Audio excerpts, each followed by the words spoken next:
Infantry and Battletech. What is the big deal? What is there to be afraid of? You're a mech warrior. You're in this massive, massive war machine.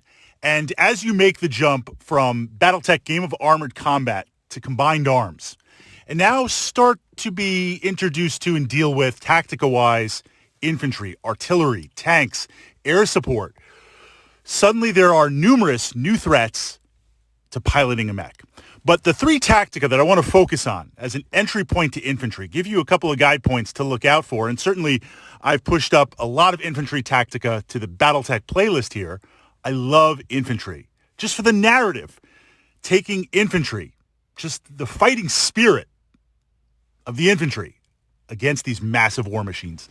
And to win on that, possibly, maybe, that is worth the price of admission. So the first thing with infantry is low battle value. You're getting some guns. You're getting a threat bubble, meaning if I put that infantry down on a hex, depending on the weapon, draw a 360-degree radius, anything that walks into that radius, I'm going to be able to hit. You're gaining a threat bubble for an extremely low battle value buy-in. Now, in smaller battle value games, this lets you get literally more guns on the table. In larger battle value games where we've already got a ton of stuff, you get additional initiative sinks, meaning without house rules. And I know some clubs and groups play with house rules, nothing wrong with that, but we're looking rules as written, raw. An infantry stand counts as initiative.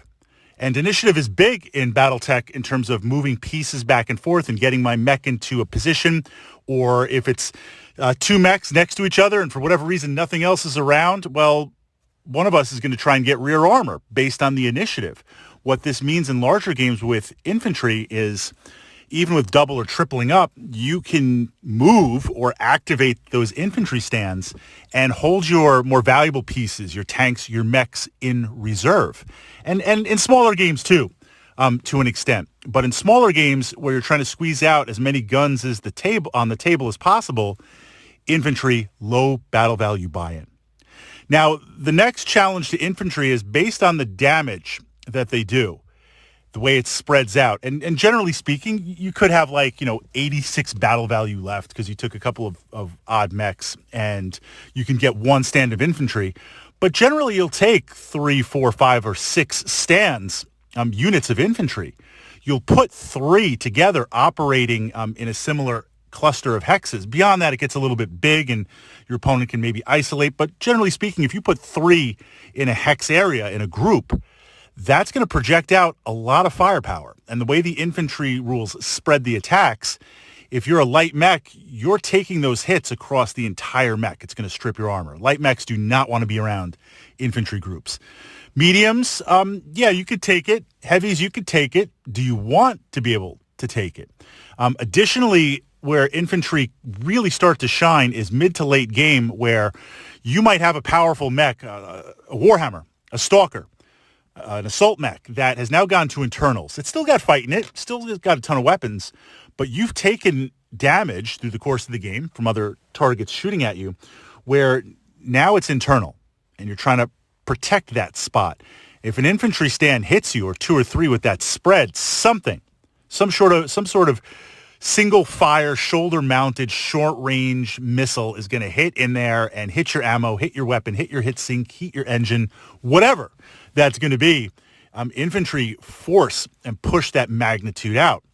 Another place where infantry really excel is if you can get them into cover, if you can get them into a building, if you can get them into correct fortified places, and your opponent does not have dedicated anti-infantry flamers and machine guns or small lasers with the optional rule, then you're not immune to taking PPCs and missiles and autocannons, but the rules favor infantry, and the damage reduction and the way damage is dealt is massive. So this allows you to control or influence the battlefield, where if we're playing just say city fight, city tech, and you've got to go down this one, you're trying to take the spaceport and you're going to be rushing up the middle.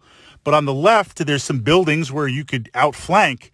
If there's 3 or 4 or 5 infantry stands in those buildings, they're going to be really hard to dislodge. And yeah, you could run past them. Yeah, you could dig them out.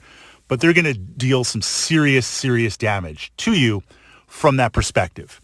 The other place where infantry bring additional firepower, now this is kind of an add-on. You can take infantry defensively just as a stand and put it somewhere, but it's way too slow. Moving 1 hex a turn is just going to quickly outstrip the battle, again, unless it's a defensive nature where your opponent's coming to you. But you can spend a little more battle value and get armored personnel carriers. You can get fighting units like a goblin tank. You can get Karnovs. And now once you've mech'd them up, one of the deficiencies of infantry in terms of speed and mobility has been eliminated. So you have a low battle value buy-in, even with this additional, say, tax to get them on the table. It's still very, very, very point efficient.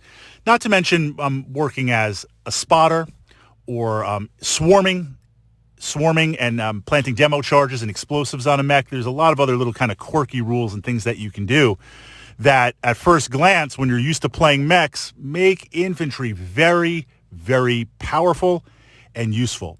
In addition to, and this is kind of a side Tactica, and I'm going to leave with this because this is the entry point into exploring infantry, and we've pushed that up to the channel here under the playlist, Battletech, taking field guns and getting the best out of the infantry, but now having an autocannon 2, an autocannon 5, a team spamming the table or putting the table out with those. And now you have not only short range kind of cluster infantry damage, but 5-10 autocannon 5s, autocannon 2s on the table. You could do a surprise autocannon 20, hide it in a building. I've done that for the lulls. But having that leverages both the long and the short of infantry.